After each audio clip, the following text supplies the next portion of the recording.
Assalamualaikum warahmatullahi wabarakatuh.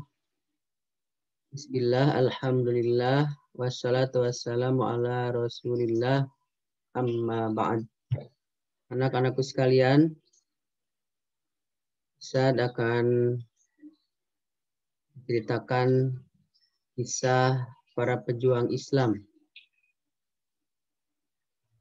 yaitu kisah Salahuddin Al-Ayyubi dan Muhammad Al-Fatih.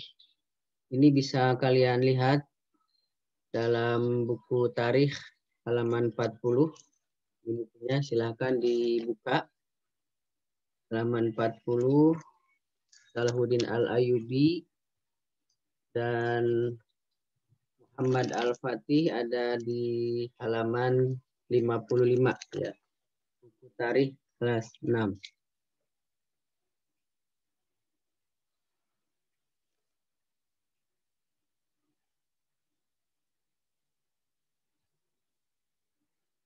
Ya, ini para pejuang Islam, Salahuddin Al-Ayyubi dan Muhammad Al-Fatih.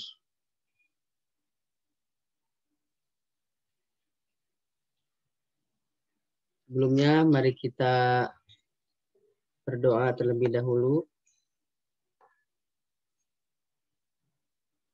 Angkat tangannya. Bismillahirrahmanirrahim.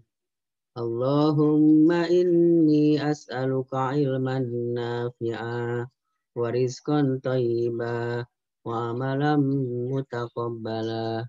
Ya Allah, sesungguhnya aku mohon kepadamu ilmu yang bermanfaat, rezeki yang baik, dan amal yang diterima. Amin ya rabbal alamin. Salahuddin Al-Ayyubi. Siapa Salahuddin Al-Ayyubi?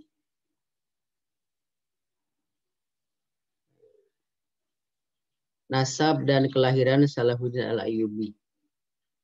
Nama aslinya Yusuf bin Ayyub bin Sadi, berasal dari kabilah Kurdi wilayah Azerbaijan. Lahir di Tirkit tahun 532 Hijriah. Ayahnya seorang gubernur dan merupakan seorang pejuang dan jenderal perang. Masa remaja Salahuddin Al-Ayyubi. Salahuddin tumbuh dalam pendidikan Islam yang baik, belajar bahasa Arab, menghafal Al-Quran, dan lain-lain. Beliau cerdas dan berakhlak baik. Beliau juga ahli dalam ketangkasan, perang, berkuda, dan memanah. Salahuddin menemani pamannya berjuang ke Mesir. Salahuddin bergabung dengan pasukan Nuruddin Zangki di bawah bimbingan Asaduddin Syarquh pamannya menghadapi serangan Prancis. Setelah memenangkan peperangan, pamannya diangkat menjadi gubernur Mesir. Salahuddin menjabat sebagai menteri di Mesir. Pada tahun 564 Hijriah, Salahuddin menggantikan pamannya sebagai menteri di Mesir. Di antara usaha yang dilakukannya, yang pertama, beliau mengalahkan serangan pasukan salib di daerah Dimyat pada tahun 565 Hijriah. Kemudian menyatukan Mesir menjadi bagian kekuasaan Nuruddin Zangki tahun 566 Hijriah. Lanjutnya, berdirinya kerajaan Ayyubiyah. Pada tahun 679 Hijriah, Nuruddin Zangki meninggal dunia. Salahuddin mendirikan kerajaan baru, dinamakan kerajaan Ayyubiyah, yang dinisbatkan kepada ayahnya, yaitu Najmuddin Ayyub. Adapun jasa Salahuddin Al-Ayyubi terhadap Islam, beliau menyatukan wilayah kaum muslimin yang terpecah-pecah di Syam, Irak, Hijaz, dan Mesir. Beliau juga membebaskan wilayah Islam dari penjajahan pasukan salib Eropa mengembalikan Baitul Maqdis Palestina ke dalam wilayah Islam setelah dikuasai pasukan salib Eropa. Kemudian mengalahkan pasukan salib Eropa dalam beberapa peperangan seperti Perang Hittin, Akko, dan lain-lain.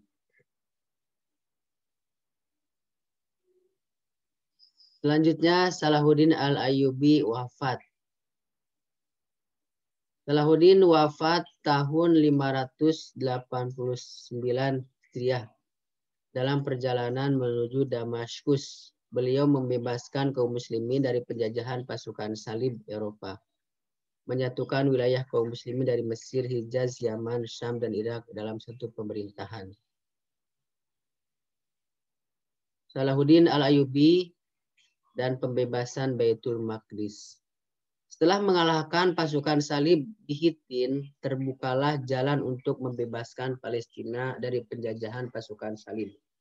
Selama 40 hari Salahuddin mengepung Palestina, akhirnya pasukan salib menyerah. Salahuddin menerima penyerahan diri tersebut dengan syarat yang pertama membayar uang tebusan. Laki-laki 10 dinar, wanita 5 dinar, anak-anak 2 dinar. Kemudian yang kedua, yang tidak sanggup membayar menjadi tawanan perang. 3, semua hasil bumi, senjata, dan rumah menjadi milik kaum muslimin dan orang-orang Kristen pindah ke kota Sur. Yang keempat, siapa yang tidak mentaati dalam jangka waktu 50 hari akan menjadi tawanan. Yang kelima, Salahuddin memasuki Al-Quds hari Jumat tanggal 27 Rajab 583 Hijriah atau 1187 Masehi. Kemenangan ini disambut sukacita oleh kaum muslimin. Al-Aqsa kembali difungsikan menjadi masjid setelah sekian lama tidak digunakan.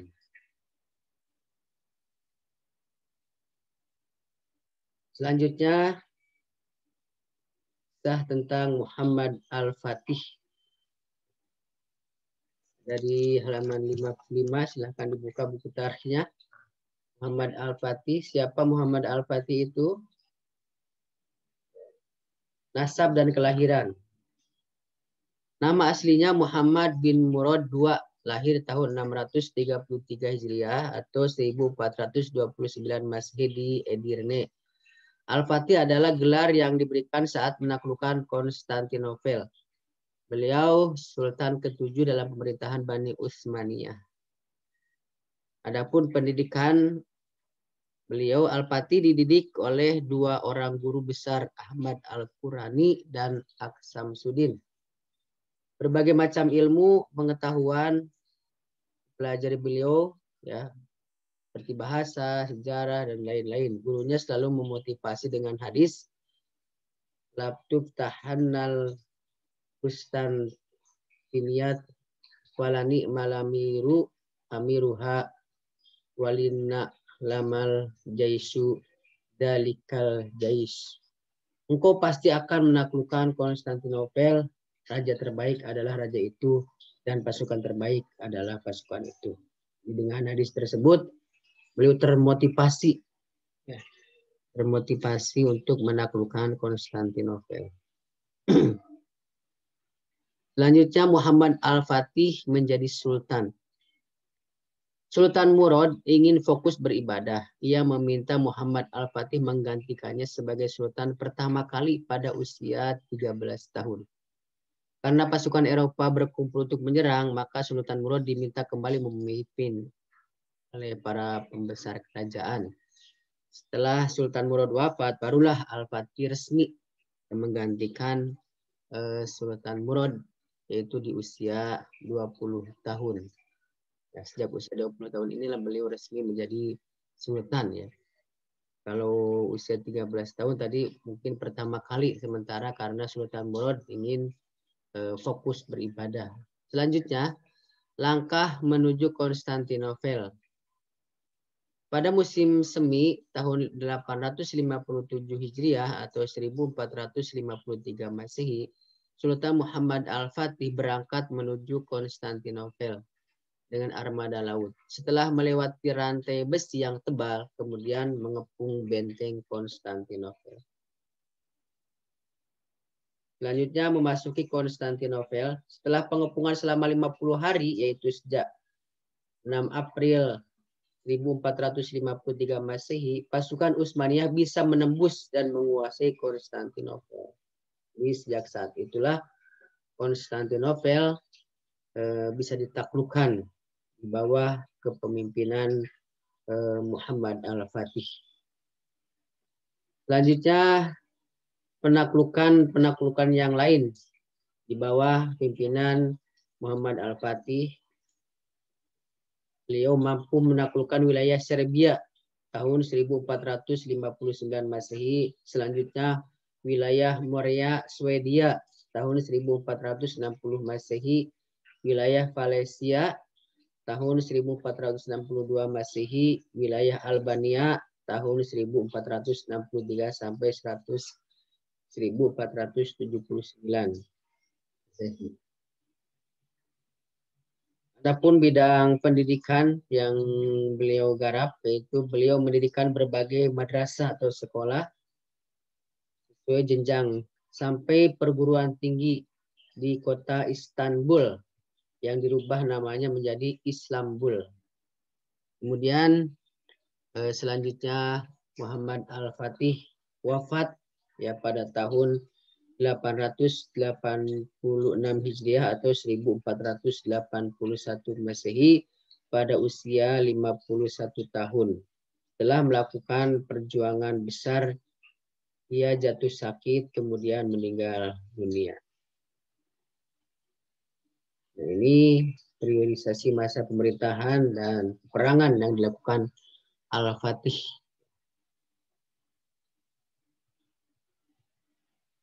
Tapi anak-anak sekalian, itulah materi sejarah tentang para pejuang Islam, yaitu Salahuddin Al-Ayyubi dan Muhammad Al-Fatih. Semoga menjadi pengetahuan bagi kita dan kita bisa mengikuti jejak beliau dalam keberaniannya, dalam kecintaannya terhadap Islam, dalam perjuangannya, sehingga kita bisa mencontoh beliau bagaimana upaya yang bisa kita lakukan dalam rangka membela agama kita, yaitu agama Islam. Lah yang bisa Ustaz sampaikan pada kesempatan ini. Baiklah, kita tutup pertemuan hari ini dengan doa kifaratul majlis. Subhanaka Allahumma bihamdika asyhadu an la ilaha illa anta astaghfiruka wa atubu ilaik. Assalamualaikum warahmatullahi wabarakatuh.